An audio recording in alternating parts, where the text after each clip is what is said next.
제가 지난주에 제가 스웨덴에서 이제 야영 집회를 인도하고 있었는데, 우리가 이 조그마한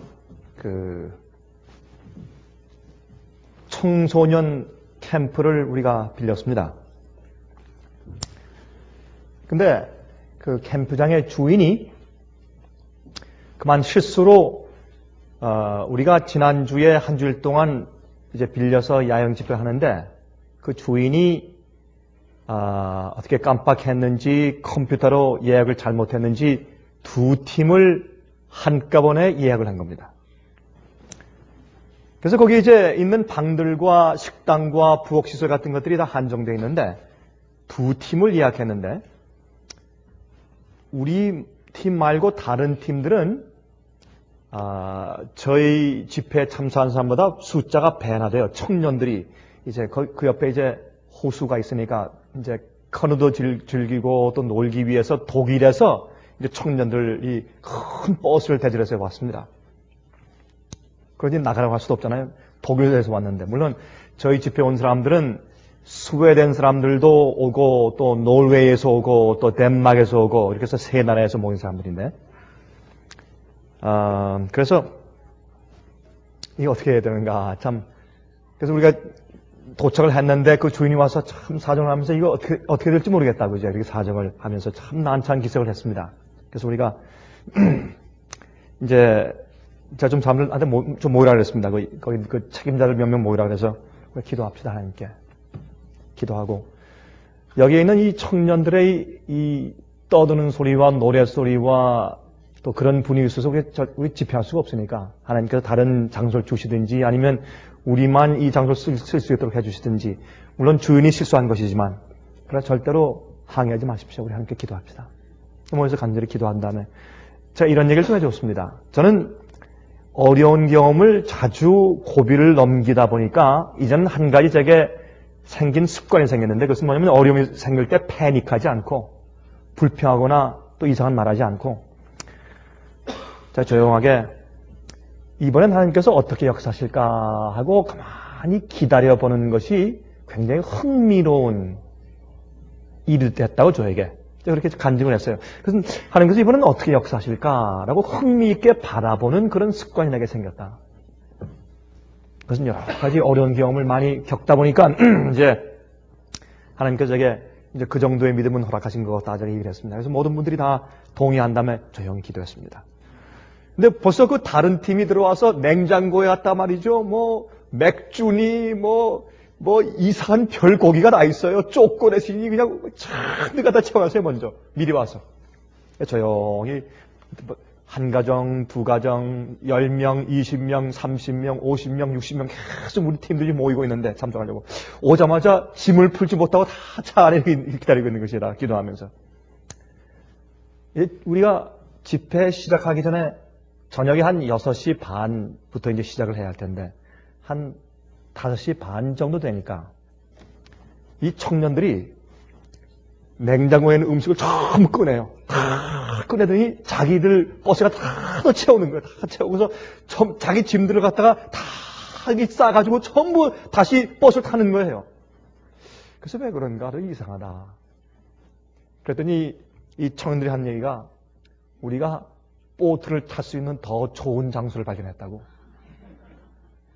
보트를 즐길 수 있는 이 바다 가까이 있는 더 좋은 장소를 발견했는데 아주 경치도 좋고 우리 거기 가기로 했다고 막 좋아하면서 막 버스 타고 떠났어요. 집회 시작하기 전에 한 30분 전에 우리가 짐을 풀고 우리가 집회를 시작할 수 있었습니다. 근데 참 흥미있는 것은 거기에 그 온 사람들이 하나하나가 다 참 사람들이 경건해요. 참 경건하고 제가 어제 말씀드렸지만은 스웨덴에 있는 사람들은 우울증 환자가 그렇게 많다래요. 그렇게 살기 좋고 이 웰페어 시스템이 그렇게 좋고 이제 그런데 날씨가 안 좋고 또 사람들이 이 허망해요. 거긴 종교심이 별로 없는 나라이기 때문에 마음이 공허해서 그렇게 우울증 환자가 많다 그래요. 근데 거기 온 사람들은, 집회 온 사람들은 얼마나 그렇게 기쁜지 몰라요. 노르웨이 온 사람들도 얼굴이 확 펴있고, 덴마크에서 온 사람들 얼굴이 확 펴있고, 그들의 간증을 들어보니까 한 명 한 명 일일이 다 개인적인 간증들이 있어요. 다 하나님께서 그들을 인도하신 간증들이 있어요. 이 시간 제가 설교하기 바로 전에 조금씩 간증 시간을 다 이렇게 허락하는데, 나와서 간증을 하는데 한 명씩 다 설교시켰으면 좋겠어요. 다 하나님께서 그 개인 가정을 인도하신 놀라운 섭리와 간증들이 있어요. 마지막 백성들에겐 다 개인적인 간증들이 있어야 돼요. 하나님께서 나를 인도하신 간증들이 있어야 돼요. 내가 아는 간증들이 있어야 돼요. 내가 진리를 이렇게 압니다. 그거 말고 그거 이상가는 하나님께서 나를, 내 가정을 구원하기 위해서 이렇게 인도하신다는 섭리의 간증들이 있어야 돼요. 하나님을 기쁘시게 하는 사람들, 하나님의 마음과 합한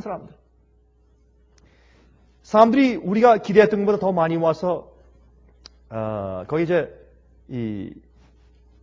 이제 제가 자려고 하는 그런 방에는 침대가 4개 있는 그런 방인데, 제가 혼자 자려니까 미안해서 저를 갖다가 그 장소에서 한 7분 동안 운전해 가면 있는 한 노인 부부인데, 그 부부들이 떠나서 일주일 동안 그 집을 비웠어요. 그래서 우리 잘 아는 분이기 때문에 저보고 거기 혼자 가서 좀 지내라고 해서 제가 혼자, 좀 꽤 큰 집인데 거기 가서 지내면서 자면서 아침 일찍 왔다가 저녁에 들어가서 잠만 자고 저렇게 했는데, 저를 데리고서 이제 한 7분 걸리는 곳에 그 호숫가에 아주 참 조용하고 좋은 집이에요. 거기까지 이제 저를 데려다 주고, 그 가까이 사는 부인이 이제 참석했으니까 그 부인이 저를 왔다 갔다 데려다 주면서 저한테 저를 데리고 가면서 간증하고 오면서, 이게 제가 간증을 일주일 내내 한 10번 들은 거예요, 간증을 갖다가. 근데 10번 듣는데 10번 듣는 간증마다 다 다른 간증이에요. 다. 아침에 일찍 와서 저를 데리고 7분 동안 가면서 말해주는 간증은 다른 건데, 오늘 그날 저녁에 말할 때 저를 또 데려다 주면서 하는 간증은 또 다른 간증이에요. 또 그 다음날 아침에 또 저를 데려다 주면서 하는 간증은 또 다른 간증이고, 남편이 의사인데 좀 나이롱 신자예요. 그러면서 겪는 그 마음의 고통, 처음엔 정말 뛰쳐나가려고 했던 그 고통, 어쩔 수 없이 참 이거 어떻게 할 수 없고, 자기 아들과 자기 남편이 말씀대로 살지 않기 때문에 오는 고통, 핍박에서 오는 마음의 어려움과 서러움들, 그것을 주님께서 이기게 하신 그의 영적인 경험들, 참 귀한 경험들 쭉 얘기할 때, 여기에 하나님을 기쁘시게 하는 자가 여기 또 있구나. 여러분, 마지막 성도들은 간증들이 있어야 돼요. 여러분들을 죄에서 구원하신 하나님의 은혜에 대한 간증이 있어야 돼요. 여러분을 어려움에서 건져주시고 참 그 위험 가운데서 건지신 하나님의 간증들이 있어야 돼요. 그게 우리를 마지막 시대에 우리를 살게 하고 우리를 이끄는 힘이 돼요. 그게 원동력이에요. 살아계신 하나님을 믿음이 없이는 하나님을 기쁘시게 할 수 없나니, 히브리서 11장에 말씀하기를, 그들은 하나님이 계신 것과 또한 그를 믿는 자들에게 상 주시는 이심을 믿어야 할지니라. 이게 개인적인 간증들이에요. 여러분, 하나님이 살아계신 것을 믿으십니까? 우리가 믿죠. 천지 만물을 통해서, 성경을 통해서 믿죠. 그거 말고 하나님이 실제적으로 내 마음과 내 생애 가운데 역사하시고 나를 건지시고 구속하시고 나를 죄로부터 나를 보호하시고 나를 위험에서 보호하시고 나를 타락에서 보호하시고 나를 그 수렁같이 빠진 낙심한 상태에서 구원하시고 절망 속에서 구원하시고 우리를 구원하신 하나님, 그 살아계신 하나님을 여러분 아느냐 말입니다. 그게 우리의 구원이에요.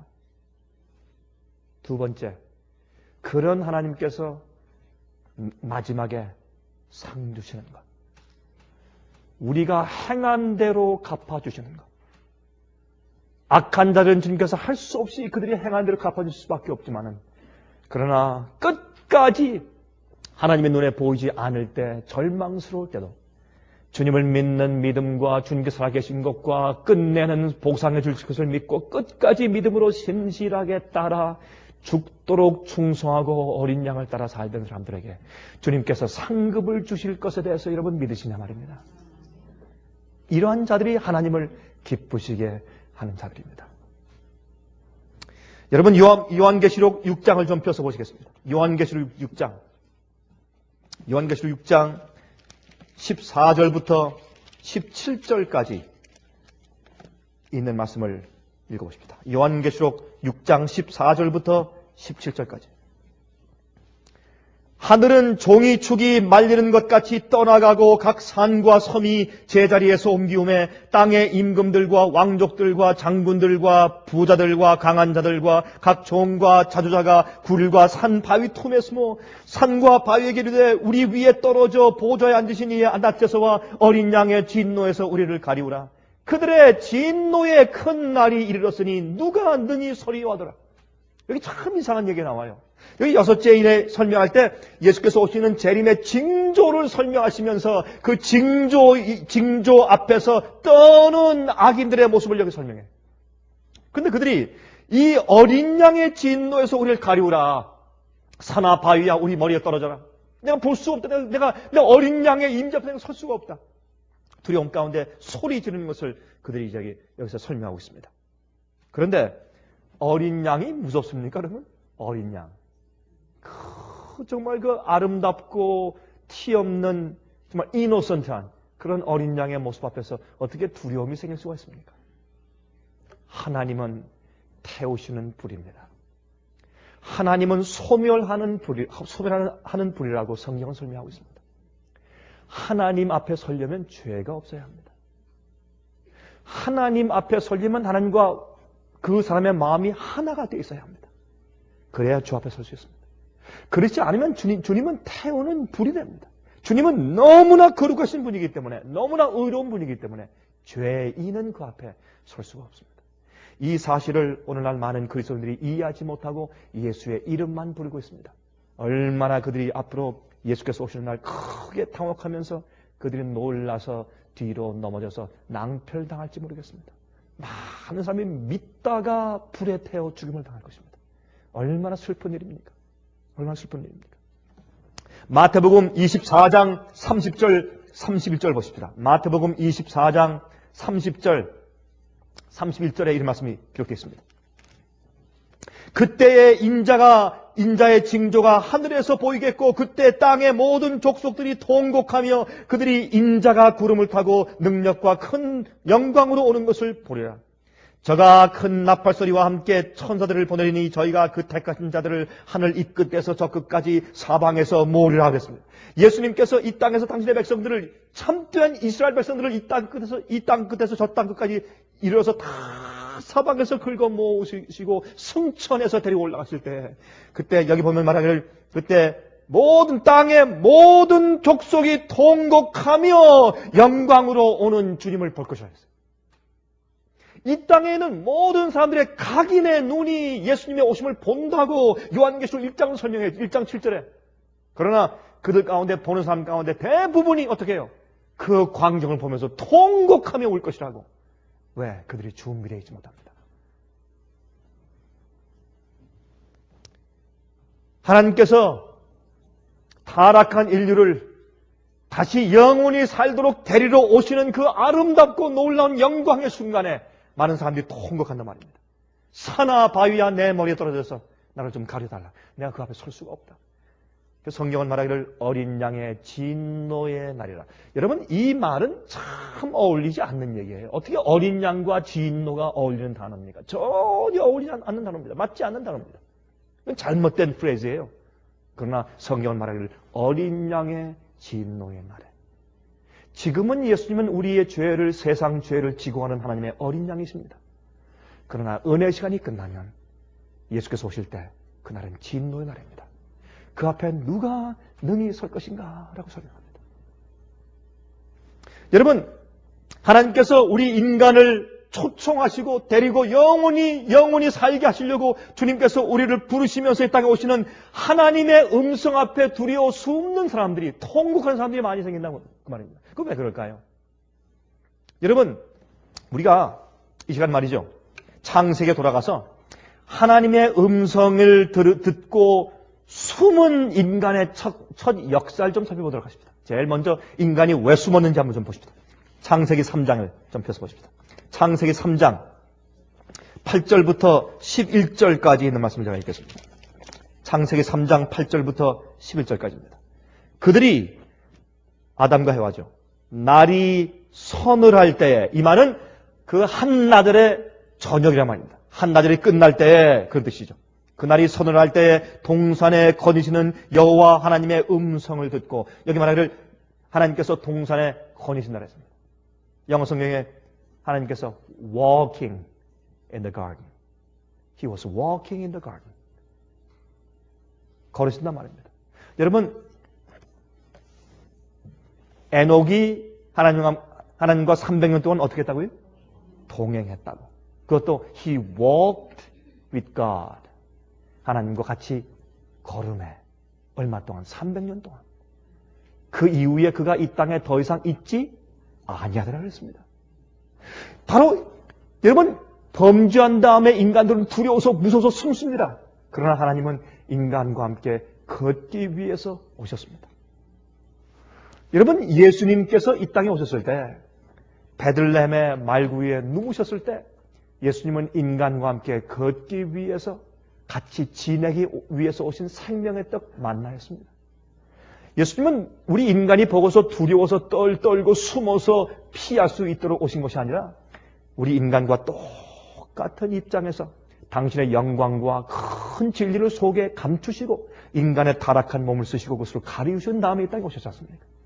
여기 하나님께서 이제 사람과 동행하기 위해서, 범죄한 인간과 동행하기 위해서, 여기 말하기를 그들이 날이 서늘할 때 동산에 거니시는 여호와 하나님의 음성을 듣고 아담과 그 아내가 여호와 하나님의 낯을 피하여 동산 나무 사이에 숨은지라 그랬습니다. 숨은지라. 여호와 하나님이 아담을 부르시며 그에게 이르시되 내가 어디 있느냐? 그러되 내가 동산에서 하나님의 소리를 듣고 내가 벗었으므로 두려워하여 숨었나이다. 왜 벗었습니까? 왜? 가라사대 누가 너의 벗었음을 내게 고하였느냐? 내가 갑자기 어떻게 벗었음을 아느냐? 어떻게? 누가 너에게 그것을 고하였느냐? 내가 너더러 먹지 말라 명한 그 나무 실과를 내가 먹었느냐? 죄는 우리 속에 있는 죄는 우리가 그 죄를 지었기 때문에 하나님께로부터 분리되는 것이 아닙니다. 죄는 하나님과 우리 사이를 낸다고 이사야 59장 2절을 말씀해요. 그러나 우리가 죄를 지었으나 주님과 분리되지 않을 수 있는 길은 그 죄를 포기하고 고백하는 것입니다. 회개하는 것입니다. 죄 자체 때문에, 죄를 지었기 때문에 영생에 들어가지 않는 것이 아니고 죄를 회개하고 버리지 않기 때문에 구원받지 못하는 것입니다. 여러분, 여전히 예수님께서 아담과 하와를 만나러 오셨습니다. 그들이 선악과를 따먹은 이후에도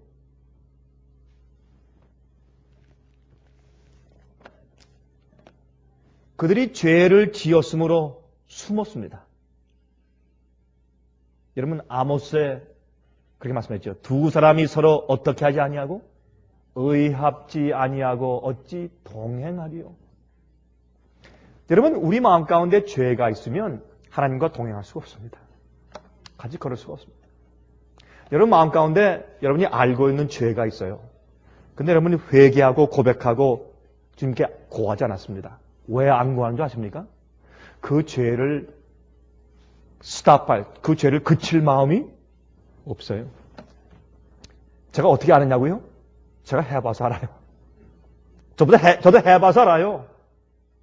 내가 그 죄를 주님께서 양심 속에 그건 죄라고 말씀하시고 성경에 그것은 계명을 어기는 죄인 줄 분명히 알아야 깨달았어요. 근데 그거를 버릴 마음이 없어요. 다음 주일에 또 그런 기회가 오는데 내가 저거 그때 한 번만 더 하고 내가 회개하지. 그러면 기도가 안 나와요. 죄를 회개하고 고백하고 버리지 않으면 기도가 안 나와요. 주님과 동행할 수 없어요. 어떻게 의합지 않고 마음이 하나가 아닌데 어떻게 걸어요 같이? 그래서 아담과 하와가 숨은 거예요. 두려워서.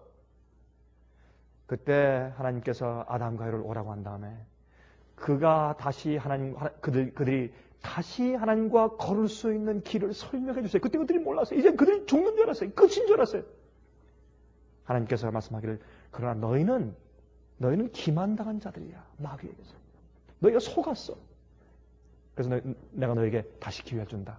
그리고 어린 양을 잡아서 제사를 하고 그 어린 양의 가죽을 벗겨서 그들에게 가죽 옷을 입히시면서 그들이 하나님과 계속해서 동행할 수 있는 그 비결을 설명해 주셨습니다. 그래서 그 사실을 이해하고 전해들은 에녹은 하나님과 함께 300년 동안 동행하다가 더 이상 이 세상에 있지 않습니다. 하늘에 가 있습니다. 왜? 하나님과 함께 계속 살려고. 그는 지금도 하나님과 함께 하늘에서 걷고 있습니다. 지금도. 그 세상 가운데 죄가 없어요. 우리가 죄를 지었기 때문에 하나님께로부터 분리되는 게 아니에요. 회개치 않아서 분리되는 것이에요. 우리가 죄를 지은 사실은 분명한 사실이에요. 그러나 그 죄 지은 사실이 우리를 멸망케 하지 않아요. 왜? 주님의 구속의 계획이 있기 때문에. 주님의 구속의 경륜이 있기 때문에 우리가 회개하고 버리면 돼요. 그러나 문제는 그 죄를 버릴 마음이 없어요.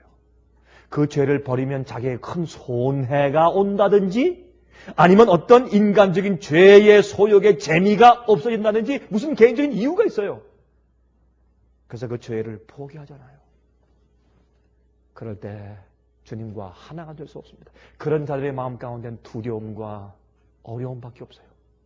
심판에 대한 두려움으로 살고 있는 것입니다. 그래서 하늘 가는 길을 설명하실 때 에녹을 제일 먼저 설명하십니다. 에녹은 아들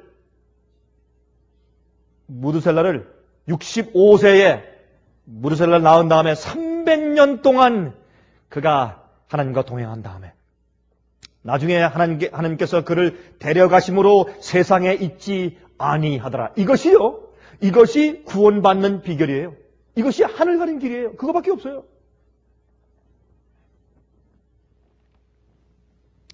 하나님과 함께 동행했다. 여러분 고린도전서 6장 17절에 말씀했습니다. 주와 합한 자는 한 영이라. 주와 합한 자는 한 영이라. 주의 성령이 우리 마음 가운데 거하시면 한 영입니다. 여러분 히브리서 11장을 좀 같이 보십시다. 히브리서 11장 5절 6절 좀 보십시다. 이런 말씀이세요. 히브리서 11장 5절 6절에 에녹을 설명하시면서 사도 바울은 이렇게 설명합니다.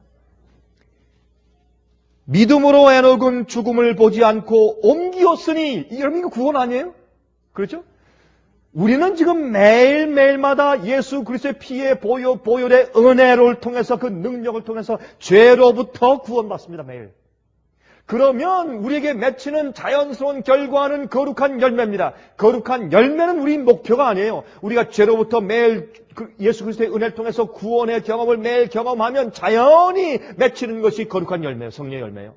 그것이 우리 목표가 아니에요. 그건 자연스러운 결과지. 그런 다음에 맨 마지막에 오는 최종적인 결과가 무엇입니까? 영생에 들어가는 것이에요. 그러므로 에녹은 죽음을 보지 않고 옮기었어요. 왜요? 하나님이 저를 옮기심으로 다시 보이지 않았다 그랬어요. 앞으로 예수께서 오시면 더 이상 우리의 이 땅에 없어요. 더 이상 여러분의 얼굴이 이 땅에 보이질 않아요. 하늘로 옮겼기 때문에. 그게 결국은 우리가 매일 받는 구원의 결론인 영생이에요. 그렇죠? 근데 그 이유가, 하나님께서 그걸 세상에서 옮기신 이유가 있어요. 저는 옮기우기 전에 하나님을 어떻게 하는 자라? 기쁘시게 하는 자라 하는 증거를 받았느니라. 여러분 예수님께서 이 땅에 사실 때 보세요. 요단강에서 침례받고 올라오실 때 하늘에서 비둘기같이 성령이 마시고 하늘에서 하나님 아버지께서 음성으로 말씀하셨죠. 우레 같은 소리로. 그때 주위에 있는 사람들은 우레 소리만 듣고 그 말을 알아듣지 못했습니다. 그러나 침례 요한은 그 말을 알아들었습니다. 뭐라고 했습니까? 이는 내 사랑하는 아들이요 내 기뻐하는 자라.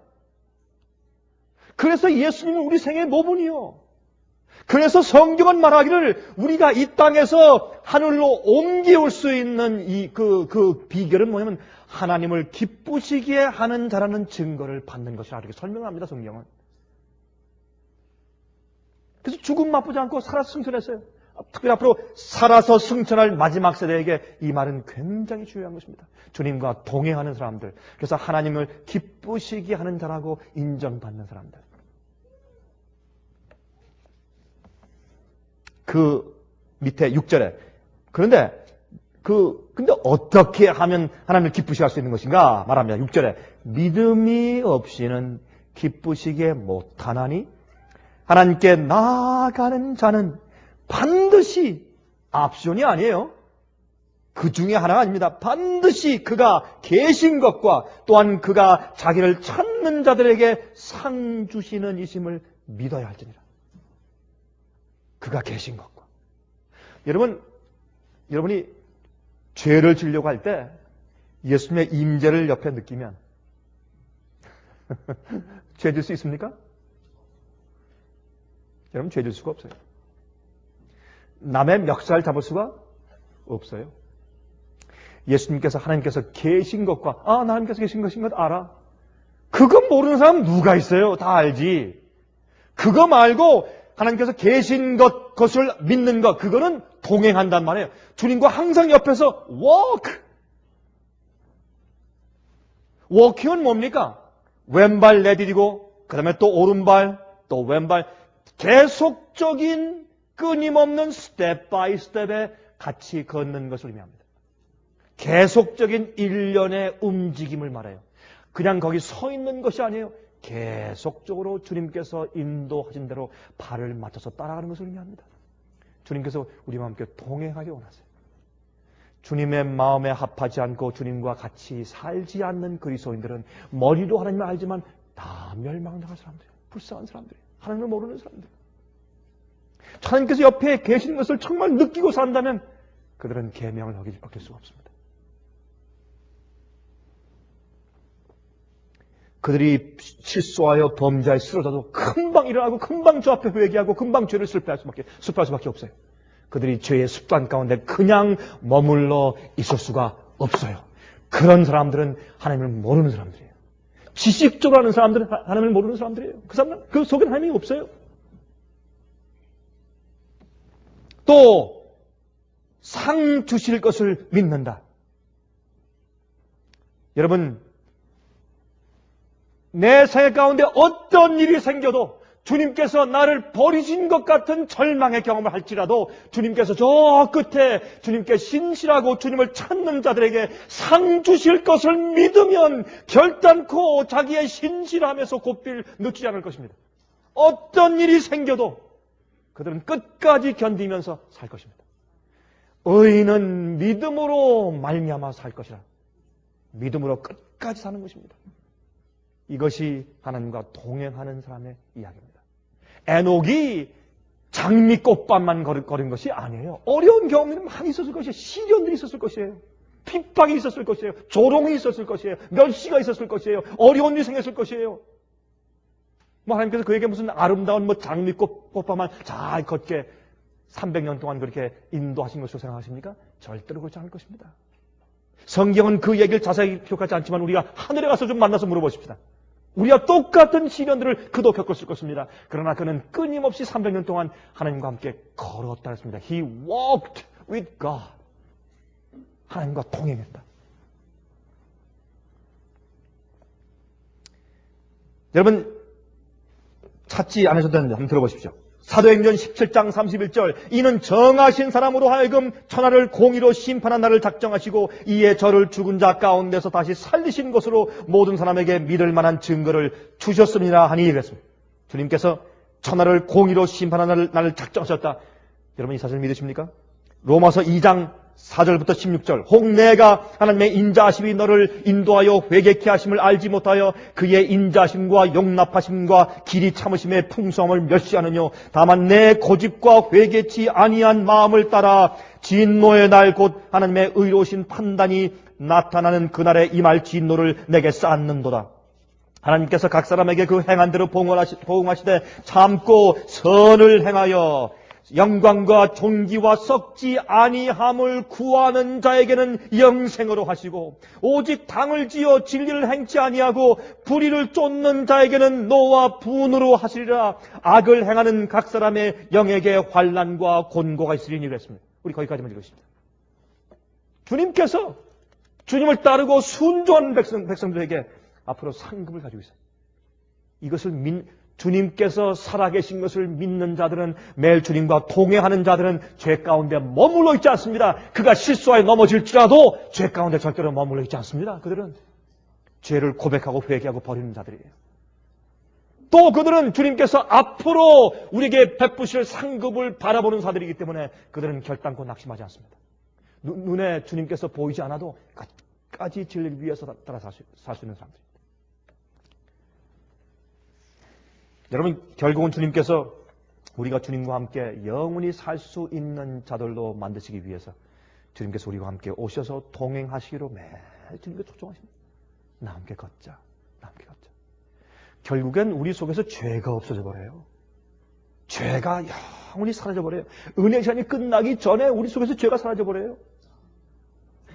그런 자들은 하늘이 그들이 살 집이지 이 땅이 아니에요. 그런 사람들에게. 그래서 데려가시는 것이에요.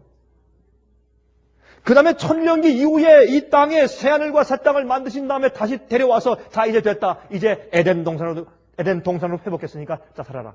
그렇게 하시는 것입니다. 여러분, 에덴 동산의 뜻을 아십니까? 여러분, 에덴 동산 말을 여러분 수십 년 동안 들어오고 말해 오셨죠? 에덴 동산의 뜻이 뭐예요? The Garden of Eden. 에덴 동산의 뜻이 뭡니까? 아시는 분이 계세요?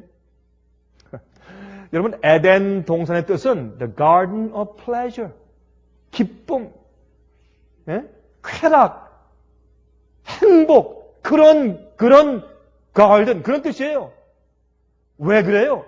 거기에 하나님께서 계시기 때문에. 하나님의 임재 앞에는 행복과 기쁨이 충만해요. 거긴 슬픔이 없어요. 거긴요, 후회가 없어요, 거긴 두려움이 없어요. 그 속엔 마음으로 기쁨과 행복과 만족이 충만해요. 그래서 그것이 Garden of Eden, 기쁨과 감격의 가든이에요. 그래서 하나님 앞에는 죄가 없기 때문에, 의만 있기 때문에 주님의 그 광채는 우리 모든 세포가 차지러질 정도로 아주 해피한, 행복하게 느끼는 그런 느낌을 주는 분이 하나님의 임재입니다. 그 임재를 이 땅에서부터 기뻐하고 좋아해야 하늘에 가서도 좋아하지 않겠어요? 여러분, 죄인들요, 우리 그런 얘기 우리 자주 하죠. 죄인들을 갖다가 회개치 않은 죄인들을 갖다가 하늘에 갖다 놔봐야 하늘은 그 사람들에게 지옥이에요. 재미가 있어야 살지. 화토판도 없지, 빠찡코도, 요새 빠찡코라고 안 그러죠. 카지노도 없지, 술 마시는 것도 없지, 예? 술 먹는 무슨 그런 요리 잔치도 없지. 이게 기생집도 없지, 예? 자면 폭력 영화도 없지, 무슨 게임도 없지, 무슨 재미로 살아요? 마음이 심령이 하나님과 의로운 하나님과 하나가 된, 영으로 하나가 된 사람이 아니면 하늘은 지루해 살 수가 없어요. 아마 죽길 원할 거예요. 나 좀 제발 좀 나가게 해주십시오. 난 여기서 싱거워서 못 살겠습니다. 의로워진 자들만 하늘의 분위기가 그렇게 좋은 것이에요. 도적질하지 않는 자들, 탐내지 않는 자들, 간음할 수 없는 자들 말이죠. 하나님을 두려워하며 그에게 영광을 돌리는 자들, 마음 가운데 우상이 없는 자들, 이웃을 사랑하는 자들, 그런 자들이 모이는 것이 하늘이요. 그들은 그 속에서 이루 말할 수 없는 행복과 그 기쁨을 영원토록 증진시키며 그들이 만끽할 것입니다.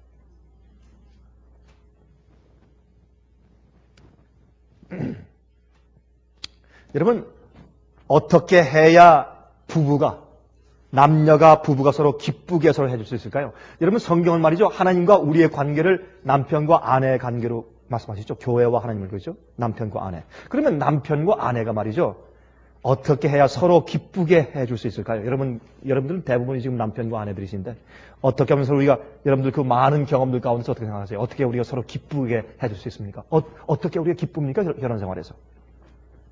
계속적인 교제, 그렇죠?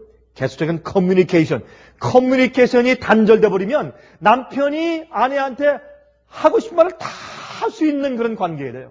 부인이 남편한테 말이죠. 하고 싶은 말을 다 할 수 있는 커뮤니케이션이 완전히 이제 오픈되어 있어야 돼요. 그래야 행복해요. 안 그렇습니까?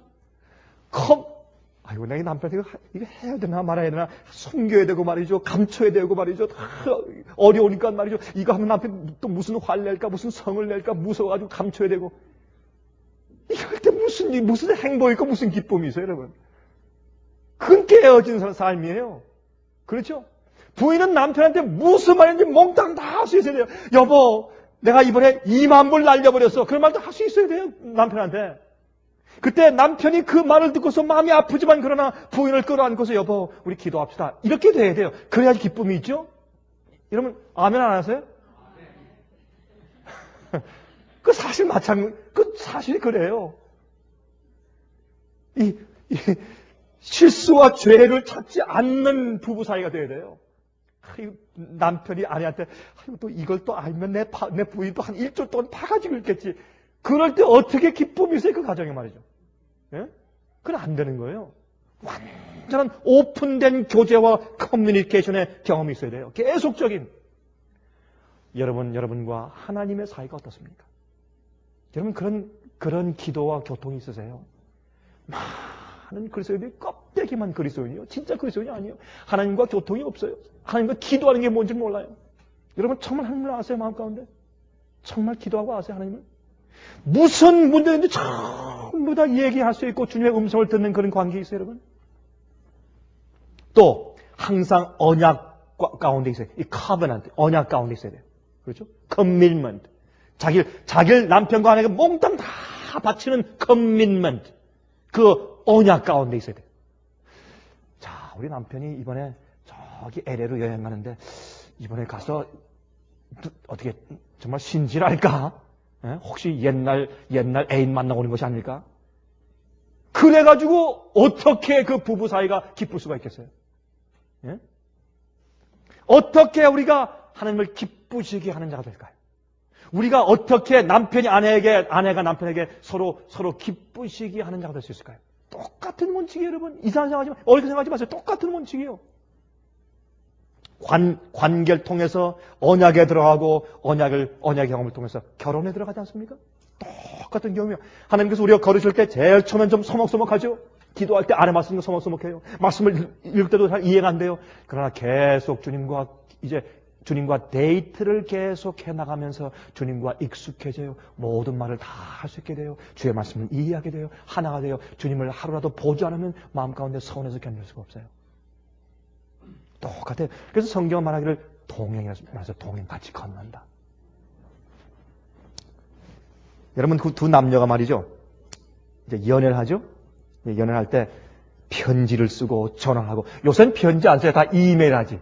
그래서 이메일 보면 다 이메일 하죠. 이메일하고 전화하고 데이트하고 또 나중에 서로 좋아하면 서로 만나서 어떤 그저 애꿎은 어떤 이 고목나무에다 갖다가 이제 사랑 표시, 하트 표시를 이렇게 칼로 이렇게 파가지고 그리죠. 이렇게 이제 사랑 표시를 만들어서 거기에 이제 이 큐피드의 화살도 다 그려놓고 말이죠. 거기에 자기들 이름을 그 안에 새기고 그렇게 하죠. 그렇게 쭉 가다가 이제 하루 남자가 말합니다. 우리가 만난 지 얼마나 됐지? 우리가 참 둘이 참 잘 어울린다. 취미도 같고 신앙도 같고 같이 있으면 즐겁고 헤어지기가 싫고 이제 좀 머뭇머뭇하다가 이제 남편이 말합니다. 이거 남자가 말합니다. Would you marry me? Would you marry me? 그렇죠? 우리 결혼합시다. 그래서 결혼 관계에 들어가요. 그 다음부터 그 부부가 동행하기 시작합니다. 다시 말해서 그 관계는 완전히 오픈된 커뮤니케이션 관계를 통해서 두 사이의 깊이는 점점 깊어가면서 그들의 신뢰가 깊어가요. 신뢰가 깊어가요. 점점. 무슨 말이라도 다 서로 섭렵할 수가 있어요. 신앙 문제든 경제 문제든 무슨 문제든 서로 울 수도 있고 서로 웃을 수도 있고 이렇게 하나님과 마음이 하나가 되어서 합한 자들이 하늘에 가는 겁니다. 에녹은 하나님을 기쁘시게 하는 자라는 증거를 받았다. 그가 어떻게 하나님과 동행했길래? 예? 우리 무슨 뭐 거룩한 무슨 황홀경 가운데 쫙 걷다간 줄 알아요? 아닙니다. 우리가 똑같은 어려움과 시련과 고통과 핍박과 그런 여러 가지 시련들 가운데서 계속 주님과 걸으면서 그가 계속 주님과 두꺼운 사이가 되었던 사람이에요. 주님께서 무슨 말 하든지 다 주님의 말씀을 믿고 순종에 따를 수 있는 그런 마음이 준비된 사람이었습니다. 에녹은. 여러분 생각해 보세요. 약혼자가 집에 찾아왔는데 엄마한테 엄마 나 없다 그래. 그리고 숨는다면 여러분 그건 말이 돼요? 말 안 되죠. 근데 하나님께 숨는 그리스도인들이 얼마나 많은지 몰라요. 제가 이번에 이 홀랜드에서도 집회할 때도 제가 끝날 그렇게 했고 또 제가 스웨덴에서 집회할 때 끝날 그렇게 했는데 끝날 마지막 설교할 때 제가 사람들 앞으로 나오라고 제가 이 올터코 앞으로 나와서 결심하라고 제가 이제 그런 일을 2번 다 했는데 한 번 집회에서 같이 이렇게 있던 강사 가운데 한 사람한테 그 얘기를 해줘서 알아요. 거기 2 사람이 있는데 한 사람은 목사였어요.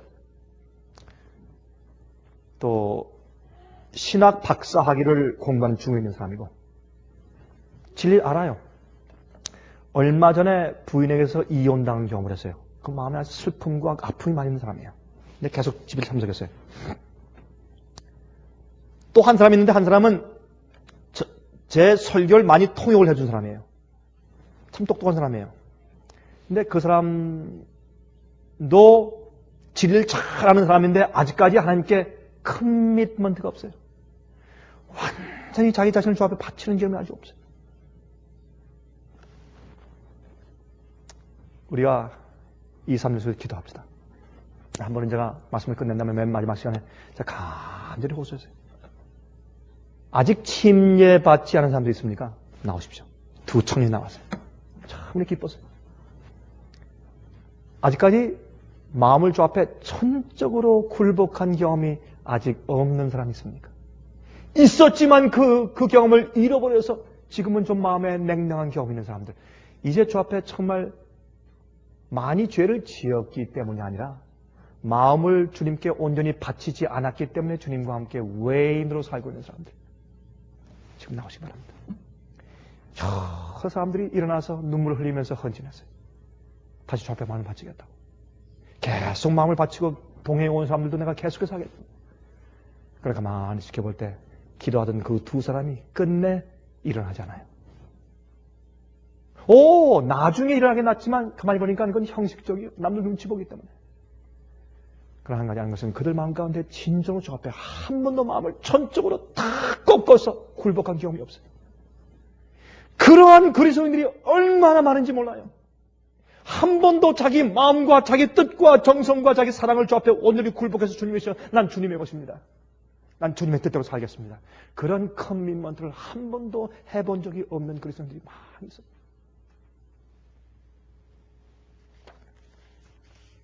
약혼자가 왔는데 엄마 나 없다 그래 하고 숨으면 참 이상하죠?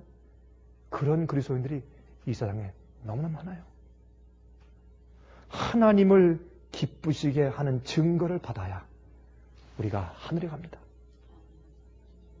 예수의 이름을 부르다가 멸망받을 그리스도인들이 세상에 얼마나 많은지 몰라요.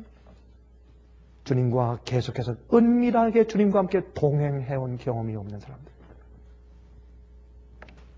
여러분 오늘 제 얘기를 들으시다가 혹시 이런 마음 가운데 혹시 마음 양심에 가책이 있으시면 여러분 조용히 주 앞에 기도하시기 바랍니다. 우린 주님과 함께 같이 동행해야 합니다. 그런 자가 주님을 아는 사람들입니다. 시대의 소망 668페이지에 이런 말씀이 있습니다. 모든 참된 순종은 마음에서 우러나온다. 그리스도와 함께 일하는 것은 마음이다. 만일 우리가 동의한다면 그분은 우리의 마음과 정신을 당신 자신의 것으로 간주하시고 우리의 사상과 목적을 당신의 뜻과 일치하도록 섞어 놓으실 것이다. 그리하여 우리가 그분에게 순종한다면 그것은 우리 자신이 받은 자극을 실행에 옮기는데 불과하게 될 것이다. 이게 뭐예요? 마음과 하나가 의 앞에서 하나가 되는 것이에요. 이게 주님과 동행하는 사람들이에요. 그 밑에 말씀했습니다. 참 좋은 말씀이세요. 주님께서 에녹에게 그러하셨듯이 우리와 교통하려고 가까이 오시는 때에 우리 마음은 우리 속에서 때때로 불타게 될 것이다. 여러분 가끔 마음 가운데 감동을 느끼세요? 감동을 느끼시죠? 어떤 면에서든지 하나님께 욕 돌리는 일은 하지 않기로 결정하는 자들이 그들의 실정을 하나님 앞에 아를 때에 바로 어떤 노선으로 나아가야 하는지를 알게 될 것이다. 그리고 그들은 지혜뿐만 아니라 능력도 받게 될 것이다 그랬어요. 주님과 함께 같이 걷는 사람들이에요. 주님의 이름에 욕돌릴 마음이 없어요. 그런 사람 마음 가운데는. 그들의 연약 한 점 알기 때문에 그들은 주 앞에 늘 간구하게 돼 있어요.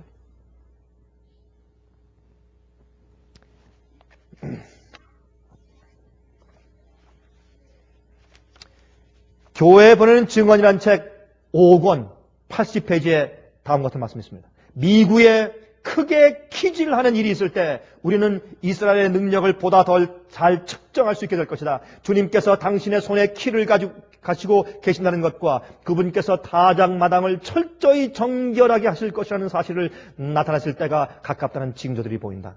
큰 당황과 혼란이 있을 날이 신속하게 접근하고 있다. 천사의 옷을 입은 사탄은 할 수만 있으면 택한 자라도 미혹할 것이다. 신들도 많고 주도 많을 것이며 온갖 교리의 바람이 불 것이다.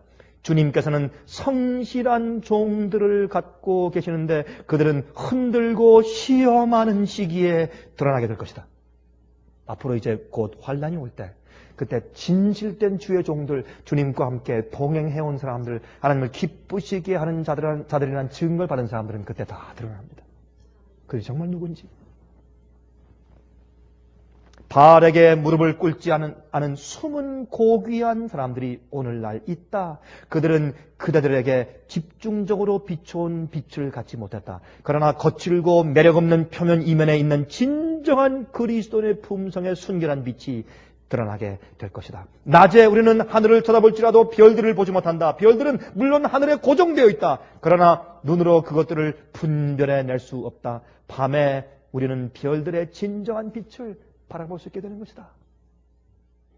각 영혼에게 다가올 때가 멀지 않다. 시험이 다가올 때가 멀지 않다. 짐승의 표가 우리에게 강요될 것이다. 한 걸음씩 한 걸음씩 세상의 요구에 양보하고 습관에 순응해온 자들은 조소와 모욕과 위협적인 투옥과 죽음을 당하기보다는 오히려 권력에 굴복하는 것이 어려운 문제가 아님을 알게 될 것이다. 싸움은 하나님의 계명과 사람의 계명 사이에서 전개된다. 이때에, 이러할 때, 바로 이 시기에 교회 내에서 황금과 불순물이 분리될 것이다.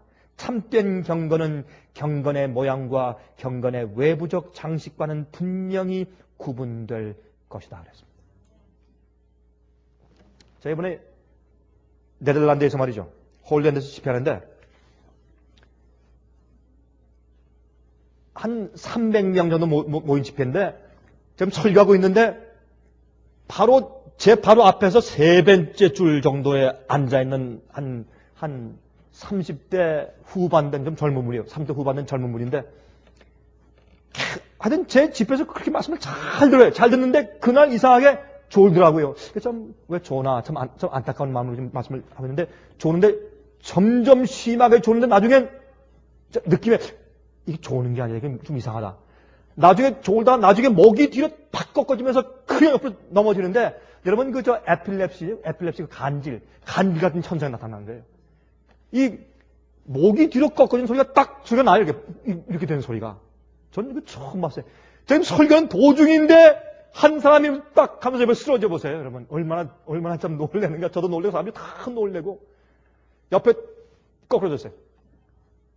그러면 이제 막 사질 떨고 제가 여러분 기도하십시오. 얼른 뛰어내려갔어요. 그래서 몸을 맞으면 몸이 이 사지가 딱딱해요. 이 나무 같아. 딱딱해. 완전히 경직돼 있어요. 이건 뭐 마사지도 안 되고 뭐 이건 이럴 땐 뭐 어떻게 할 수가 없는 거예요. 그래서 몇 사람들 불렀어요. 특별히 그때 아프리카에서 방문한 몇 형제들이 있었어요. 여러분 아프리카에서 온 교인들요.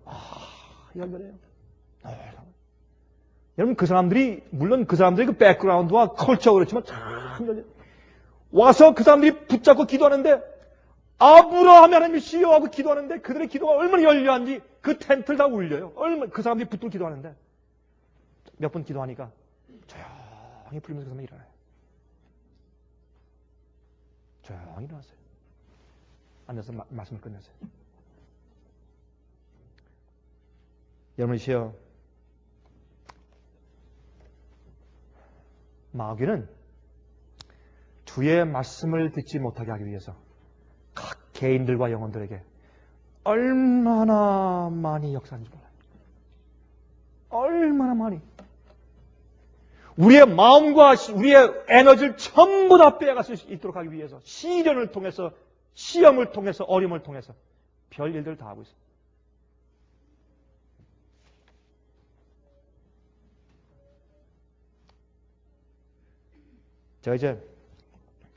제가 시간이 다 됐기 때문에 제가 여긴 몇 줄만 읽겠습니다. 읽고 마치겠습니다.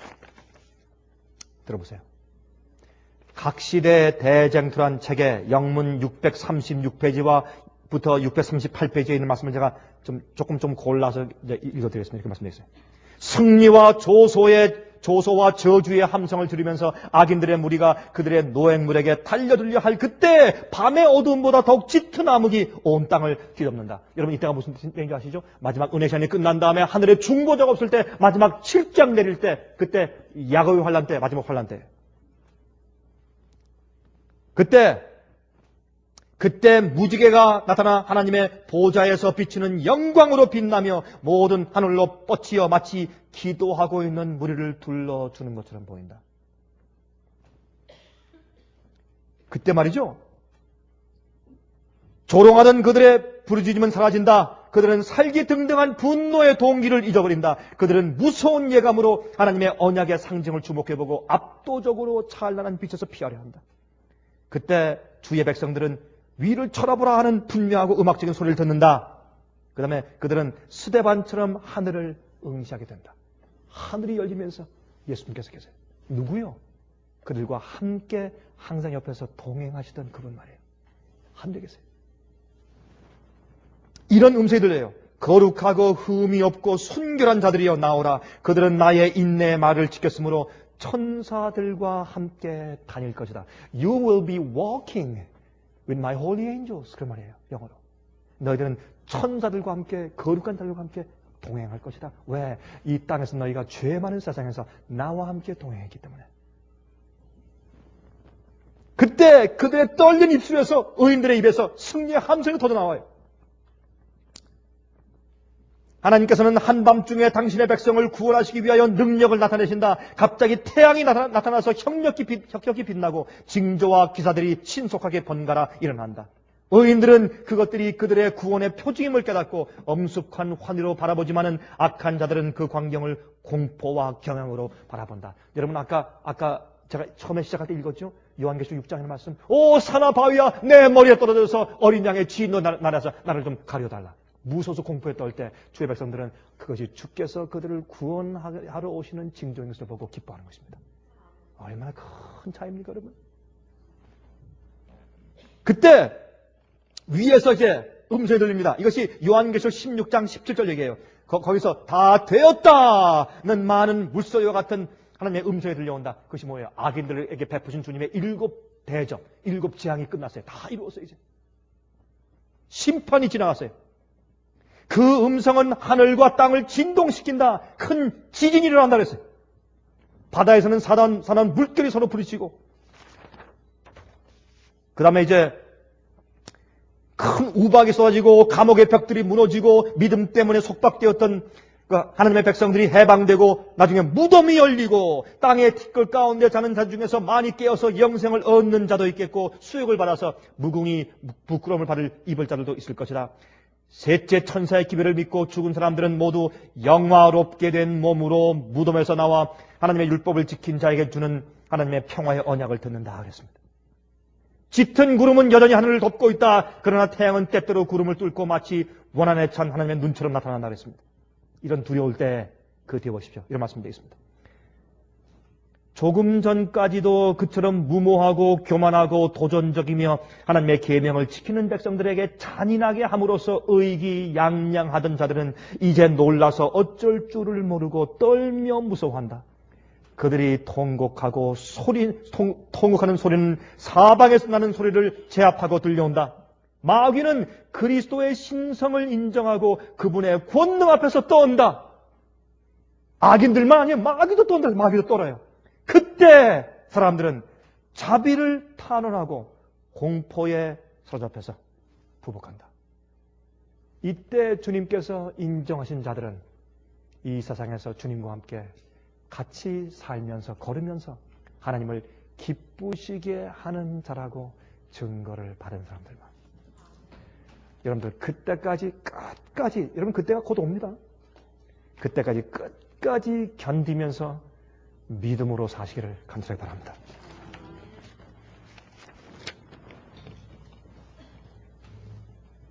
하늘에 계신 우리 아버지, 우리를 대해서 오랫동안 참아오신 그 크신 사랑을 위해서 감사합니다. 지금도 저희와 함께 같이 걷고자 초청하시는 주님의 은혜를 정말 감사합니다. 주여 저희를 도와주셔서 죄가 아버지와 저희 사이를 결단코 갈라내거나 가리우지 않게 도와주시옵소서.